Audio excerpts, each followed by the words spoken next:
우리 지난주까지 여호수아 강해를 마쳤습니다. 그리고 오늘부터 우리 새로운 말씀을 볼 텐데요. 오늘 말씀은 우리 열왕기하로 가겠습니다. 열왕기하 18장입니다. 제가 가지고 있는 구약성경 594쪽입니다.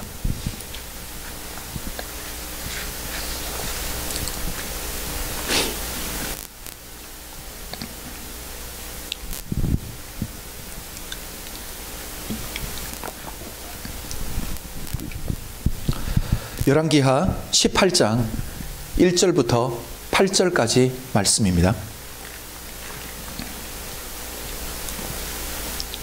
열왕기하 18장 1절부터 8절까지 우리가 한 절씩 교독하도록 하겠습니다. 제가 먼저 읽을게요. 이스라엘 왕 엘라의 아들 호세아 3년에 유다 왕 아하스의 아들 히스기야가 왕이 되니 위에 나아갈 때에 나이 25세라. 예루살렘에서 29년을 치리하니라. 그 모친의 이름은 아비라 스가랴의 딸이더라. 히스기야가 그 조상 다윗의 모든 행위와 같이 여호와 보시기에 정직히 행하여 여러 산당을 제하며 주상을 깨트리며 아세라 목상을 찍으며 모세가 만들었던 놋뱀을 이스라엘 자손들이 이때까지 향하여 분향함으로 그것을 부수고 느우스단이라 일컬었더라.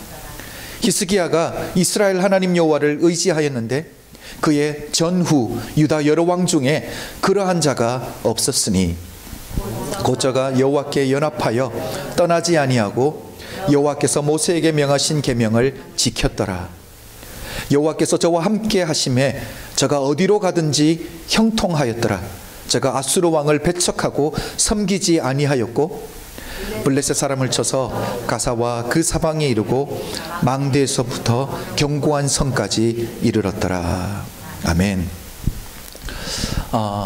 인생을 살면서 계속 깨달아지는 게 뭐냐면 우리 인생은 통계가 아니다라는 거예요. 우리 인생은 숫자가 아니에요. 산수처럼 맞아떨어지는 게 인생이 아니더라니까요. 1 플러스 1은 2가 돼야 되는데 이 인생을 살아보니까 이 인생은 산수도 아니고 숫자도 아니고 통계가 아니더라니까요. 왜냐하면 늘 예외가 생기더라고요. 통계를 볼 때 불우한 가정에서 성장하고 깨어진 가정에서 성장한 자녀들이 성장했을 때에 성장하면서 이렇게 탈선할 수 있는 확률이 훨씬 많다라는 것, 그 확률적으로 높다라는 것 정도는 우리가 다 상식적으로 알고 있는 이야기예요. 그렇죠? 깨어진 가정에서 성장한 자녀들이 나중에 가정을 이루어도 깨어질 확률이 훨씬 높고, 성장하는 과정에서 이 가정의 이 구타를 경험한 자녀들이 성장해서 똑같은 일을 반복하는 경우가 많고요. 알코올 중독자 자녀들이 결국은 성장해서 알코올 중독자가 되는 확률이 높다라는 것 우리가 다 알고 있습니다. 자, 왜 이런 결과가 일어날까요? 자녀들이 성장하면서 가족이 서로 위하고 가족이 서로를 위해서 희생하며 책임지는 모습을 보지 못했다라는 거예요.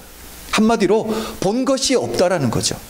그래서 이런 말이 있잖아요. 우리 자녀들은 본대로 성장하지 부모가 말해준 대로, 부모가 가르쳐준 대로 성장하지 않는다라는 말이 있습니다. 그렇죠? 그런데 통계상으로는 너무 맞는 말들인데 예외가 늘 있다라는 거예요. 이것도 모든 사람에게 적용시킬 수 있는 말은 아니라는 거죠. 오늘부터 저희가 성경의 인물을 한 사람을 볼 텐데요.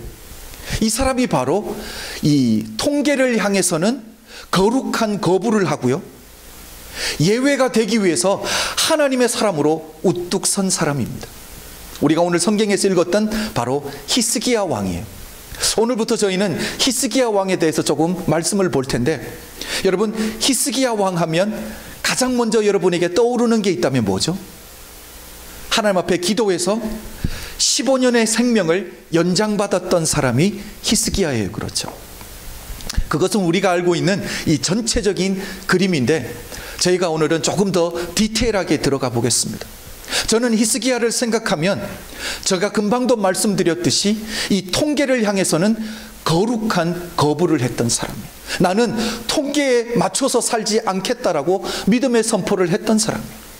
그리고 예외가 되기 위해서, 통계로 사는 것이 아니라 예외가 되기 위해서 대가를 지불했던 사람이에요. 여러분, 대가를 지불한다는 말은, 믿음 생활에 있어서 대가를 지불한다는 뜻이 뭘까요? 대가를 지불한다는 말은 충돌, 마주침이 있다라는 거예요. 생각해 보십시오. 예수 믿지 않는 사람이 예수를 믿게 되면 나의 죄를 사랑하는, 세상을 사랑하는 속사람이 있고요, 그리고 성령의 소욕을 사랑하는 마음이 또 생긴 거예요. 우리 안에 뭐가 충돌하는 거예요? 세상을 사랑하는 나의 옛사람과 그리고 성령의 소욕을 따르고 싶은 내 영이 부딪히게 되는 거죠. 내가 예외가 되기를 원한다면 충돌이 있는 거예요. 먼저 우리는 히스기야의 성장 과정을 제가 조금 설명을 드려보겠습니다. 자, 히스기야의 아버지가 누구죠? 히스기야는 그 이스라엘이 솔로몬 왕 이후에 북이스라엘과 남유다로 나뉘어지잖아요. 히스기야 왕은 유다 왕입니다. 유다의 15번째 왕이고요, 아버지가 14번째 왕인 아하스 왕입니다. 아하스 왕. 하나님이 이 왕들을 평가하는 기준이 두 가지가 있습니다. 하나님이 선한 왕이라고 인정해 주는 사람이 있는 반면에 악한 왕이라고 하나님이 평가하는 왕이 있는데, 하나님이 선하다고 인정해 주는 왕들을 하나님이 인정해 줄 때, 평가해 줄 때 사용하는 이 표현이 있어요. 어떤 표현이냐면 다윗의 모든 행위와 같이 정직히 행하며 라고 하나님이 평가해 줘요. 이런 평가를 받는 사람은 선한 왕이고요, 하나님이 악하다고 평가하는 왕은 하나님이 이렇게 표현합니다.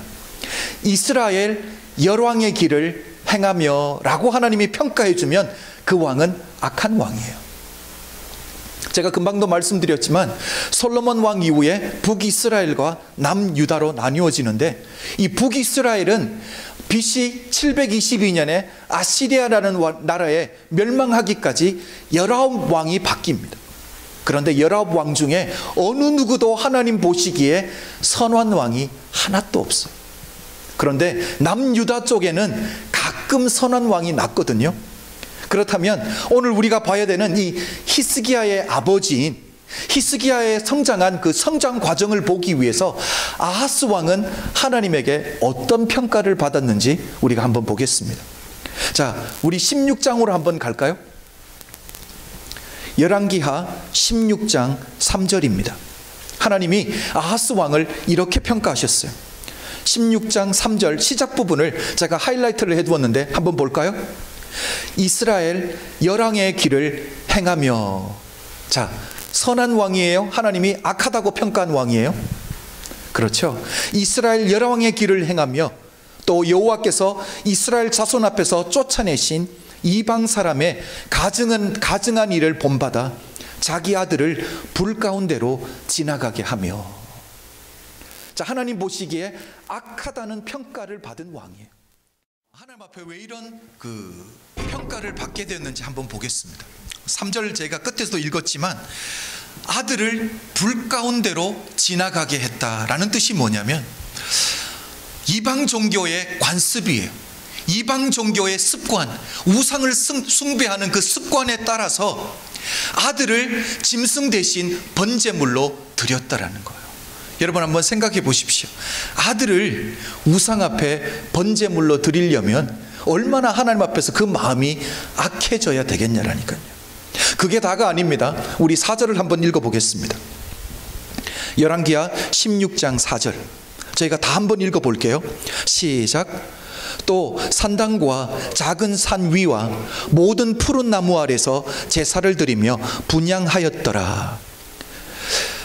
모든 푸른 나무예요. 모든 푸른 나무 아래에는 우상 앞에 예배드릴 수 있는, 숭배할 수 있는 장소로 만들어 놨다는 거예요. 여러분, 우리가 살고 있는 지금 아틀란타를 한번 생각해 보십시오. 모든 푸른 나무 아래에 우상을 숭배할 수 있는 장소로 만들었다. 이 뜻이 뭐겠어요? 온 나라에 우상 숭배가 덮였다라는 것을 강조하는 이야기가 아닐까요? 자, 그리고 하나 더 있습니다. 이번에는 우리 역대하로 가겠습니다. 역대하 28장 24절입니다. 역대하 28장 24절 우리가 다 한번 읽어보겠습니다. 시작. 아하스가 하나님의 전에 기구들을 모아 회파하고 또 여호와의 전문들을 닫고 예루살렘 구석마다 단을 쌓고. 자, 제가 하이라이트한 부분을 보시면 여호와의 전문들을 닫고, 이게 무슨 뜻이냐면 하나님 앞에 예배드리는 성전의 문을 아예 봉해버렸다라는 거예요. 예배드리는 하나님의 성전의 문을 닫아버렸다는 거예요. 어느 누구도 그 안에 들어가서 하나님께 예배드리지 못하게 예배를 끊어버렸습니다. 예배를 단절시켜버렸습니다. 이게 바로 오늘 저희가 오늘부터 봐야 되는 히스기야 왕이 성장했던 과정이에요. 자기가 성장했던 가정이 이런 가정이에요. 당연히 이 신앙의 교육을 받지 못한 것은 당연한 것 아니겠습니까? 보고 들은 건 뭐예요? 아버지가 하나님 앞에서 범죄하는 것과 자기 형제들 중에 한 명이 번제단에 들여져서 죽었다라는 이런 스토리만 듣는 거죠. 자, 이런 환경에서 성장한 히스기야가 왕이 된 후에 가장 먼저 했던 일이 뭔가를 저는 여러분과 함께 나누고 싶습니다. 우리 안에도 이런 결단들이 있었으면 좋기 때문에. 자, 히스기야가 왕이 된 후 가장 먼저 결정했던 것이 뭐냐면 자기가 닮고 싶은 사람을 정확하게 정했어요. 우리 오늘 본문 3절을 볼까요? 오늘 본문 3절입니다. 제가 한번 읽어드리겠습니다. 히스기야가 그 조상 다윗의 모든 행위와 같이 여호와 보시기에 정직히 행하여. 자, 히스기야가 닮고 싶었던 사람이 누구예요? 히스기야가 목표로 삼았던 사람이 누구예요? 다윗 왕을 닮고 싶다라는 마음의 소원이 일어났던 거예요. 보고 들은 것은 아버지가 하나님 앞에서 범죄하고 우상 숭배하는 것을 보았는데 아버지를 닮지 않고 누구를 닮겠다고 결정했어요? 다윗 왕을 닮겠다라고 마음의 목표를 삼았던 거예요. 여러분, 성도들에게 있어서 이런 거룩한 목표와 거룩한 비전을 품는다라는 게 얼마나 중요한지 모릅니다. 그런데 문제가 무엇입니까? 대부분의 사람들은 여기까지는 해요. 그렇죠? 말씀을 듣는다든지 아니면 새해가 된다든지 하면 마음에 새로운 결단들이 있고요, 깨달음들이 있고요, 나 나름대로는 변화되고 싶은 소원도 다 있습니다. 목표도 세웁니다. 그런데 문제는 이 목표를 이루는 사람들이 그렇게 많지 않다라는 사실이에요. 자, 예를 한번 들어보겠습니다. 아버지가 알코올 중독자이고 가정에서 폭력을 행사하는 가정에서 성장한 자녀가 있다라고 한번 가정해 보십시오. 이 아이가 이런 가정에서 성장하는 동안에 나는 아버지처럼 되지 않겠다라는 결단을 얼마나 많이 했을까요? 그렇죠? 가정을 파탄하는 원인이 되는 술, 가정폭력의 원인이 되는 술은 내가 성장해서 절대로 마시지 않겠다라는 결단을 얼마나 수도 없이 많이 했겠습니까? 그런데 안타까운 건 뭐예요? 통계에 의하면 대부분의 사람들이 성장하면서 자기가 치를 떨었던 그 부분을 결국 자기가 성장했을 때 반복한다라는 사실이에요. 자, 그렇다면 우리 스스로 이렇게 던져봐야 될 질문이 뭘까요? 그렇다면 히스기야는 어떻게 이런 통계에 속하지 아니하고 거룩한 예외가 될 수 있었을까라는 질문을 던져봐야죠. 그 답이 오늘 본문 5절에 있습니다. 5절을 제가 한번 읽어드릴게요. 히스기야가 이스라엘 하나님 여호와를 의지하였는데 하나님을 의지했다라는 거예요. 이것이 중요합니다. 여러분, 히스기야가 정말 자기 힘, 자기 능력, 자기 결단이 아니라 하나님의 능력을 의지함으로 이것이 가능했다라는 거예요. 여러분, 많은 사람들이 마음에 깨달음이 있고 결단을 하는데 깨달음과 결단으로 끝나버리는 이유는 내 힘으로 하려고 하니까, 내 능력으로 하려고 하니까 작심삼일로 끝나버린다라는 거예요. 우리는 하나님을 의지해야 되는 사람들인 줄로 믿습니다. 우리는 하나님을 의지해야 될 줄로 믿습니다. 여러분, 히스기야는 하나님을 의지함으로 하나님 보시기에 악한 아버지를 닮지 않고 하나님 보시기에 선한 다윗 왕을 닮겠다라는 믿음의 결단을 했던 사람이에요. 이렇게 다윗을 닮겠다라는 믿음의 결단과 믿음의 결심이 그냥 결단과 결심으로 끝나지 않고 삶의 행동으로 옮겨졌습니다. 여러분, 삶에서 어떤 행동과 어떤 실천들이 이루어졌는지 한번 볼까요? 4절을 보겠습니다. 오늘 본문 4절을 보면 여러 산당을 제하며 주상을 깨트리며 아세라 목상을 찍으며 모세가 만들었던 놋뱀을 이스라엘 자손이 이때까지 향하여 분향함으로 그것을 부수고 느후수단이라 일컬었더라. 자, 지금 이 히스기야가 뭘 합니까? 다윗을 닮기 위해서 행동하고 실천했던 행동이 뭐냐면 우상들을 깨트리고 찍어버리고 부수어버렸다라는 거예요.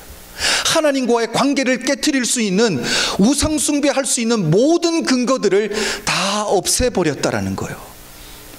결단에서 행동으로 옮겨지고 실천으로 옮기는 이것이 얼마나 어려운데, 그래서 그런지 히스기야의 위대함이 바로 이것이 아닐까 생각해 보았습니다. 여러분, 오늘 우리의 문제는 무엇입니까? 우리는 옳고 그름을 분별하지 못하는 사람이에요? 그건 아니잖아요. 옳고 그름은 분명히 분별할 수 있습니다. 무엇이 옳은지 알아요. 그런데 우리의 문제가 뭐예요? 옳은 것을 선택하고 옳은 것을 삶에서 실천하고 사는 삶의 실천이 연약할 뿐이라는 거예요.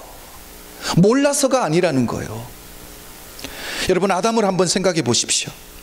하와의 말을 듣고 선악을 알게 하는 선악의 열매를 먹지 않아야 되고, 그러니까 하와의 요구를 거룩한 거부를 하고 하나님의 말씀에 순종해야 되는 것 몰랐습니까? 분명히 알았을 거예요. 그런데 아담의 연약함이 무엇이었습니까? 아담의 문제가 무엇이었습니까? 옳은 것을 아는데 이미 알고 있는 것을 선택하지 못하고 그 아는 대로 살아들이지 못하는 것, 실천하지 못했던 것이 바로 아담의 문제였잖아요. 누가복음 10장을 보면 예수님께서 선한 사마리아인 비유를 말씀하십니다. 예수님이 선한 사마리아인 비유를 말씀하시는 배경이 있잖아요. 그렇죠? 배경이 무엇입니까? 한 율법사가 주님을 시험하기 위해서 질문을 던져요. 선생님, 내가 어떻게 하면 영생을 얻을 수 있습니까? 라는 질문을 던질 때 주님이 재밌게 그 질문에 대한 답을 주시지 않고 오히려 다른 질문을 던져요. 어떤 질문입니까? 율법에는 어떻게 기록되어 있느냐라고 주님이 물으시죠. 이때 율법사가 정말 멋진 답을 줍니다. 내 마음을 다하고 목숨을 다하고 내 뜻을 다하고 힘을 다하여 주 너희 하나님을 사랑하고 내 이웃을 내 몸과 같이 사랑하라. 여러분, 율법사는 무엇이 옳고 그른지를 분명하게 분별할 수 있었습니다. 무엇이 옳은지를 아는데, 옳은 것을 아는데도 불구하고 삶에서 실천하는, 삶에서 옮겨지는 것이 부족했을 따름이에요. 주님이 뭐라고 말합니까? 내 대답이 옳도다. 잘 알고 있다라는 것은 주님이 인정해줘요. 그런데 주님의 대답이 정말 멋진 건 뭐냐면 이를 행하라, 그리하면 살리라. 아는 대로, 그것을 아는 것으로 지식으로 끝나지 말고 행하라고 주님이 말씀해 주신 줄로 믿습니다.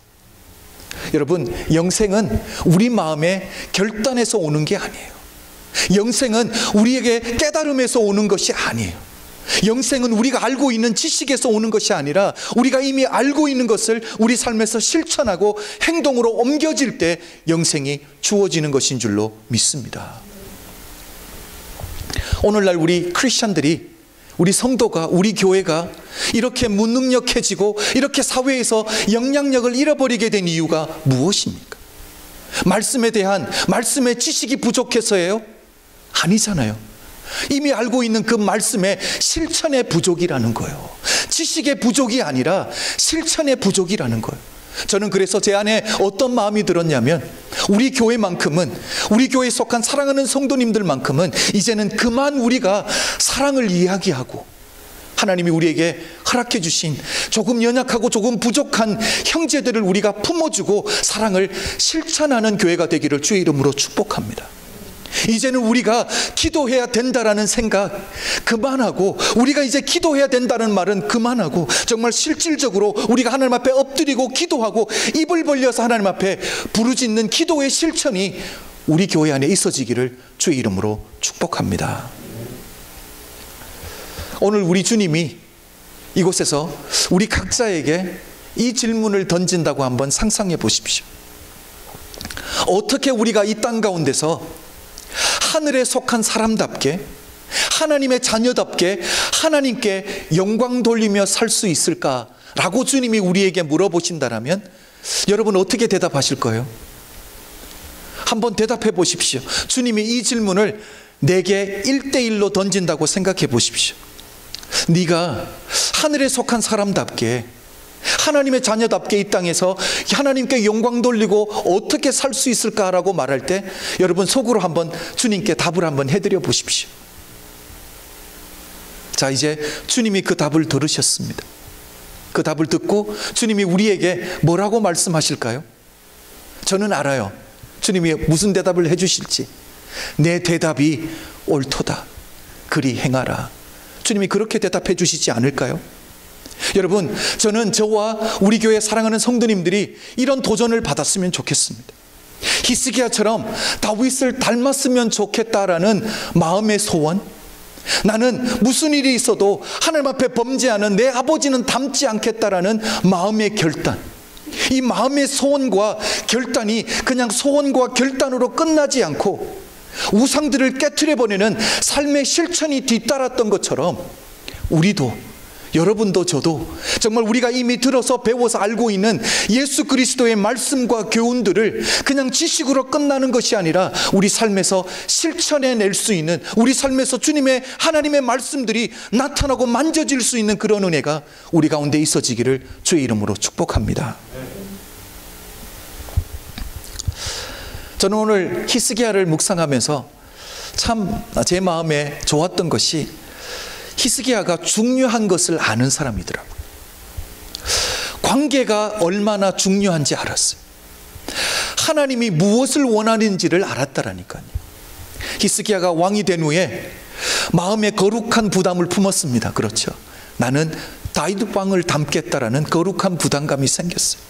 그리고 이 부담감, 이 결단을 삶의 실천으로 옮기기 위해서 하나님 앞에 우상 숭배하는 모든 우상들을 다 깨트려 버렸어요.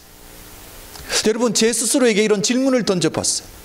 히스기야가 왕이 된 후에 가장 먼저 한 일이 우상을 깨트리는 일이거든요. 많은 일들이 있었을 텐데 왜 가장 먼저 우상을 깨트렸을까라는 질문이에요. 여러분 어떻게 대답하시겠어요? 저는 말씀을 묵상하다 보니까 왜 우상을 먼저 깨트렸을까?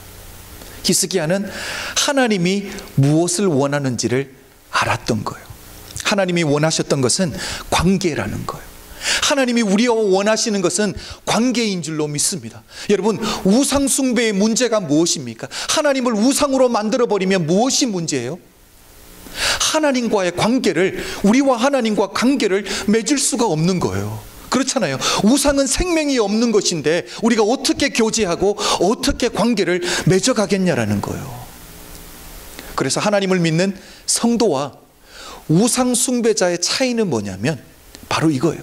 성도는 하나님과의 관계, 하나님과의 교제 속에서 나를 향한 하나님의 뜻을 발견하면 내 뜻을 기쁨으로 내려놓고 내 경험을 기쁨으로 내려놓고 하나님의 뜻을 붙드는 것이 성도인 줄로 믿습니다. 성도는 내가 변하는 거예요. 그런데 우상 숭배는 어떻습니까? 내가 변하는 게 아니라 신을 움직이는 거잖아요. 그렇죠. 내가 원할 때 축복을 받고요, 내가 원할 때 신은 기계적으로 축복만 베풀어주면 되는 거예요. 내가 필요할 때 나를 보호해주고 내가 필요할 때 안전하게 지켜주면 되는 거예요. 관계, 교제는 우상 숭배에 있어서는 중요한 것이 아니에요. 우상 숭배의 가장 큰 문제는 하나님 중심이 아니라 다 내 중심이 된다는 거예요.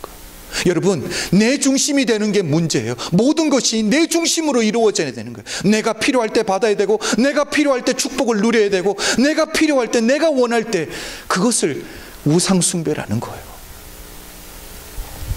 그래서 저는 오늘 이 우상숭배라는 것에 있어서 새로운 정의를 한번 생각해 봤어요. 우상숭배가 뭘까? 우상숭배라는 것은 하나님과 우리 관계를 멀어지게 하는 모든 것, 하나님과 우리 관계를 깨트리는 모든 것은 우상일 수밖에 없다라는 거예요. 여러분, 오늘 본문에서 히스기야 왕이 부숴버렸던 놋뱀을 한번 생각해 보십시오. 광야에서 놋뱀은 무엇입니까? 광야에서 모세가 놋뱀을 만들었던 의미가 뭐예요? 그것은 구원을 상징하는 거잖아요. 모세가 만들어서 들었던 그 놋뱀을 쳐다보면 뱀에 물렸던 사람들이 죽지 않고 살아나는 거예요. 구원을 받는 거예요. 구원의 의미인데도 불구하고, 그러나 마치 이 놋뱀에 구원을 주는 능력이 있는 것처럼, 치유하는 능력이 있는 것처럼 놋뱀을 신격화시키고 예배하기 시작하면, 그것으로 인해서 하나님과 우리 관계가 깨어지면 그것도 부셔버려야 될 우상이라는 거예요. 저는 신약에서 바리새인들에게 이 율법을 한번 생각해 보았어요. 바리새인들에게 있어서 율법은 무엇입니까? 우상이 되어버렸습니다. 그렇죠? 하나님이 율법을 주셨던 목적이 무엇입니까? 율법을 통해서 내가 하나님 앞에서 얼마나 죄악된지를 보는 거예요. 그렇죠? 법이 없으면 내가 어떤 행동을 했을 때 이게 잘한 행동인지 못한 행동인지 모르잖아요. 그래서 하나님이 율법을 주신 거거든요. 율법에 비춰봐서 나의 연약함을 깨달으라고 주신 거예요. 그런데 문제가 무엇입니까? 이 유대인들에게 있어서는 이 율법 자체가 너무 귀해진 거예요. 율법을 통해서 율법에 비춰진 나를 보면서 자기 성찰을 하고 스스로의 부족함을 깨달으라고 줬는데, 이 유대인들은 무엇을 합니까? 율법을 가지고 형제를 비판하는 거예요. 형제를 정죄하는 거예요. 형제를 판단하기 시작했던 거예요. 그 결과가 무엇입니까? 우리 지난주에 새벽기도 때 보았던 요한복음 9장을 보면 태어나면서부터 소경으로 태어나서 앞을 못 보는 사람이 있었습니다. 그렇죠? 주님이 길을 가다가 그 사람을 보고 불쌍히 여겨서 눈을 띄어주게 되는데, 주님이 기적을 베풀어 주신 날이 언제예요? 안식일이잖아요. 그렇죠? 율법을 주신 성자 하나님인데 안식일을 깨트렸다라는 이유 때문에 유대인들은 예수를 죽이기로 결정했다라는 거예요. 여러분, 하나님이 주신 율법입니다. 하나님이 주신 것은 모두 다 귀한 줄로 믿습니다. 그런데 하나님이 주신 율법인데도 불구하고 그 율법이 하나님과 우리와의 관계를 깨트려 버린다라면, 구원을 의미하기 위해서 하나님이 놋뱀을 주셨는데, 놋뱀을 모세를 통해서 만들어 주셨는데, 그 놋뱀이 하나님과의 우리의 관계를 깨트려 버린다라면 그것은 역시 깨트려 버려져야 될 우상이라는 사실이에요. 저는 우리 교회 공동체 안에서 관계를 깨트리는 것들이 무엇이 있을까 한번 생각해 봤습니다. 여러분, 한번 생각해 보십시오. 문제 있는 교회들 무엇 때문에 싸워요? 복음의 진리 가지고 싸우는 교회 없습니다. 그렇죠? 우리 교회는 왜 예배를 일주일에 3번밖에 안 드리냐고. 최소한 하나님 앞에 7일은 다 예배 드려야 되지 않겠냐. 예배 더 드리자고, 기도 더 하자고 싸우는 교회는 아무도 없습니다. 무엇 때문에 싸워요?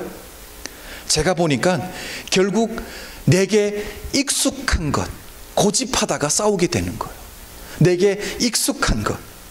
예를 들어서 기도를 한번 생각해 보십시오. 통성으로 기도하는 것이 하나님 앞에 열정적으로 기도한다라고 생각하고, 통성으로 기도하는 것만이 하나님이 받아준다라고 생각한다면, 그래서 침묵 기도하는 것은 신앙이 식어버렸다라고 말한다라는 것은, 이건 뭐예요? 내게 무엇이 익숙한 거의 차이지, 이것이 옳다 저것이 옳다라고 하면 관계에 깨어짐이 생길 수밖에 없다라는 거죠. 예배의 순서도 마찬가지입니다. 교회를 운영해 가는 방법들도 마찬가지예요. 내게 익숙한 것이 있고 내게 편한 것이 있을 뿐이지, 옳고 그름의 문제가 아니라면, 복음의 핵심을 흔드는 문제가 아니라면, 저는 우리 사랑하는 성도님들은 내 것들을, 내게 익숙한 것, 내가 편안한 것들을 내려놓아 줄 수 있는 믿음의 성숙한 분들이 되시기를 주님의 이름으로 축복합니다. 여러분, 결국 신앙의 성숙함은 나와 다른 것을 인정해 주는 거예요. 다르기 때문에 틀린 것이 아니라 다른 것이기 때문에 용납해 주고 수용해 줄 수 있는 것이 바로 신앙의 성숙함이 아닐까 생각해 보았습니다. 제가 오늘 마지막으로 나누고 싶은 것은 신앙의 핵심입니다. 여러분, 신앙을 생각해 보면 신앙은 참 많이 복잡한 것 같은데 아니에요. 신앙은 단순한 거예요. 단순한 거. 단순함의 극치가 뭔지 아세요? 단순함의 극치가 바보가 아니에요. 단순함의 극치는 우리 신앙에서 말하는 순종이라는 거예요. 순종. 우리 앞에서도 말씀드렸던 놋뱀을 한번 생각해 보십시오. 광야에서 모세가 만들어서 높이 들었던 놋뱀. 놋뱀을 바라보는 사람은 그 병에서부터 치유함을 받겠다, 구원함을 받겠다라는 것은 무엇입니까? 그냥 단순하게 쳐다보면 되는 거예요. 왜 놋뱀을 만들었는지, 놋뱀을 만들었는데 놋은 정말 몇 퍼센트가 들어갔는지 따져봐서 무슨 소용이 있습니까? 그렇죠. 바라보라고 하면 단순하게 바라보는 것, 순종이 신앙인 줄로 믿습니다. 여러분, 신앙의 핵심은 우리가 신앙생활하면서 뭐 어떤 특별한 것을 하는 게 아니에요.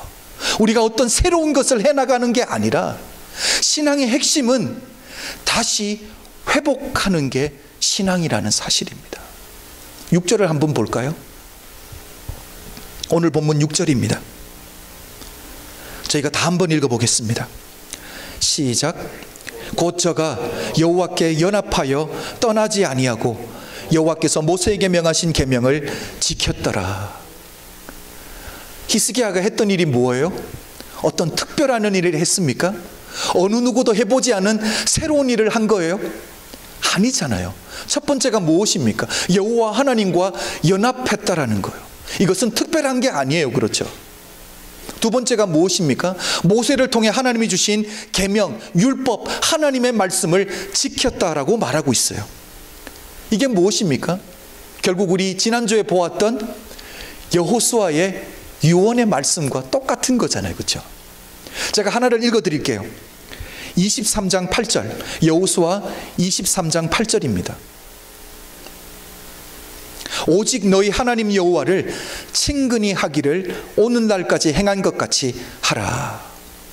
친근히 하기를, 이 영어 성경만 보면 이 친근히 하기를과 그리고 여호와 하나님과 연합하다, 이것이 똑같은 단어예요. 그렇죠? hold fast라는 단어를 쓰고 있어요. 우리 이것은 지난주에 보았습니다. 친근히 하여, 히브리 단어가 뭐였죠? 다바크라는 단어 기억나세요? 하나님께 바짝 다가가서 붙는 단어라고 했어요. 뿐만 아니라 천이 짜여지는 거라고 그랬죠. 실 한 올타리 한 올타리가 어우러지면서 천이 짜여지듯이 그렇게 하나님과 관계를 맺어가라고 한 거예요. 여러분, 세월로만 따져보면 거의 700년 전에 여호수아가 백성들에게 유언으로 주었던 말씀이에요. 무엇입니까? 여호와와 친근히 하고 여호와와 연합하라는 것, 그리고 하나님의 율법, 하나님이 주신 율법을 주야로 묵상하라는 것, 주의 말씀 붙들라라는 것. 새로운 것이 아니잖아요. 그렇죠? 히스기야가 하나님과 연합하라는 그 말씀에, 그리고 하나님과 함께 마치 천이 짜여드듯이 신앙생활에 있어서 하나님과 내가 따로따로로 아니라 한 올타리 한 올타리처럼 이렇게 어우러져서 신앙의 천을 짜가듯이 그렇게 하나님과 연합하는 삶을 살았다라는 거예요. 뿐만 아니라 여호와가 주신 그 율법, 말씀을 지켜 행하라고 했을 때 그대로 지켜 행했습니다. 특별한 것이 아니에요. 내 조상, 내 아버지가 잃어버리고 하지 않던 것을 내가 회복하는 것입니다. 그런데 이렇게 하나님이 내게 주신 말씀을 회복하며 살아갈 때 주시는 하나님의 복이 무엇인 줄 아세요? 저희가 7절을 한번 읽어보겠습니다. 7절 우리 다 한번 읽어볼게요. 시작. 여호와께서 저와 함께 하심에 제가 어디로 가든지 형통하였더라. 아멘. 여러분에게 이런 복이 있기를 주의 이름으로 축복합니다. 여러분, 형통하다라는 말은 경제적으로 모든 것이 여유 있어지는 그런 형통을 말하는 게 아니에요. 세상에서 기준으로 이야기하는 그런 형통을 말하는 게 아니에요. 믿음의 사람이 갈 때 앞에 길이 막혀 있다면 하나님이 형통하게 길을 열어주시는 게 형통이고요, 내가 가지 말아야 되는 길인데 하나님이 막아주시는 것도 형통인 줄로 믿습니다. 무조건 길이 열리는 게 형통이 아니에요. 막아주시는 은혜가 형통인 줄로 믿습니다. 그래서 오늘 히스기야가 하나님 앞에 고백했잖아요. 하나님, 내 능력이 아닙니다. 내 힘이 아닙니다. 내 결단이 아니라 하나님의 도우심으로 내가 할 수 있습니다. 그래서 이루어진 거예요. 저는 오늘 말씀을 마무리하면서 여러분들과 이 찬양을 한번 같이 불렀으면 좋겠습니다. 오늘 우리 찬양팀이 함께 불렀던 찬양인데요, 타이틀은 하늘에 나는 새도 주 말씀 향하여 라는 찬양입니다. 그런데 여기 가사를 보면 이렇게 말합니다. 힘도 아닌 능도 아닌 오직 성령으로 주 얼굴 향하여 달려가리라. 그렇죠. 예수 믿는 사람이라면 이 정도 결단은 다 있어요. 그렇죠. 내가 주님께 가까이 가야 되고 주님께 달려가야 된다라는 결단은 다 있는데, 그런데 여기서 그쳐버리면 안 되는 거예요. 하나님의 도움으로, 성령의 도움으로 우리가 주님 품으로 깊이 들어갈 수 있는 하나님의 사람이 되었으면 좋겠습니다. 우리 다 일어나서 찬양으로 우리 믿음의 고백을 주님께 드렸으면 좋겠습니다.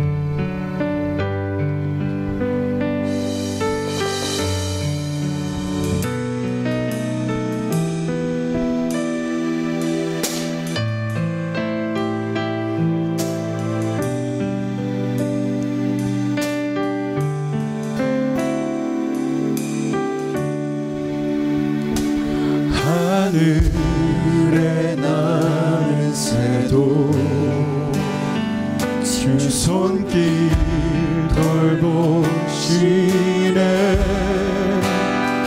온 땅에 충만한 주 사랑으로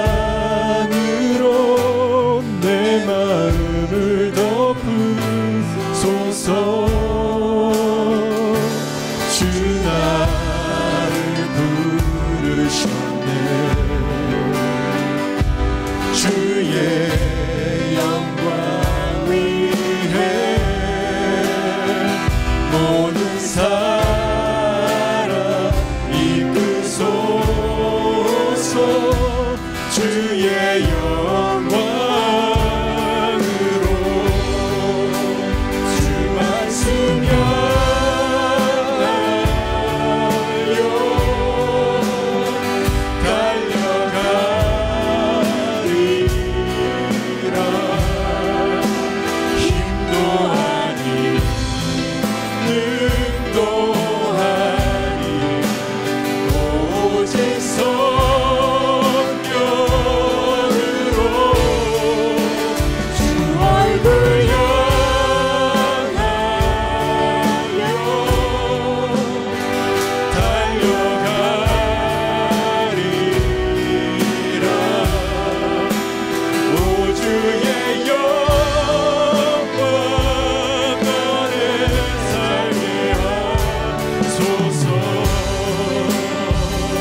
아버지 하나님, 오늘 말씀을 통해서 우리를 도전해 주셔서 감사합니다. 아버지 하나님, 우리 사랑하는 성도님들은 통계를 향하여서 거룩한 거부를 할 수 있는 믿음의 사람이 될 뿐만 아니라 하나님의 사람답게 예외로 아름답게 세워질 수 있도록 축복하여 주시옵소서. 아버지, 그런데 이것이 내 결단으로 되지 않습니다. 내 능으로 되지 않고 내 노력으로 되지 않는 것을 주님 앞에 고백합니다. 주님, 우리를 도와주시옵소서. 우리 사랑하는 성도님들을 도와주시옵소서. 주님, 우리를 붙들어 주셔서 날마다 하나님의 도우심으로 하나님의 사람들로 세워져 갈 수 있는 은혜가 우리 사랑하는 성도님들의 삶 가운데에 날마다 있어질 수 있도록 주님 축복하여 주시옵소서. 아버지, 그래서 우리가 날마다 주의 얼굴을 향해서 주의 품을 향해서 달려갈 수 있는 믿음의 사람들이 될 수 있도록 축복하여 주시옵소서. 아버지, 오늘도 우리 사랑하는 성도님들이 하나님 우리에게 허락하신 것들을 기쁨으로 주님 앞에 드립니다. 하나님, 이것은 우리의 일부분이 아닙니다. 이것이 우리의 전부이고 이것이 우리의 신앙인 줄로 믿습니다. 사랑하는 성도님들이 드린 아름다운 것들을 통해서 이 땅 가운데 주의 복음이 전해지게 하여 주시옵소서. 아버지 하나님, 이 땅 가운데 하나님의 영광이 드러나는데 주님 사용하여 주시옵소서. 지금은 우리 주 예수 그리스도의 은혜와 독생자를 아낌없이 허락하신 하나님 아버지의 극진하신 사랑과 성령님의 감화감동 역사하심이 오늘 이곳에 모인 모든 성도님들 머리 위에 지금부터 영원토록 함께 계실지어다. 아멘.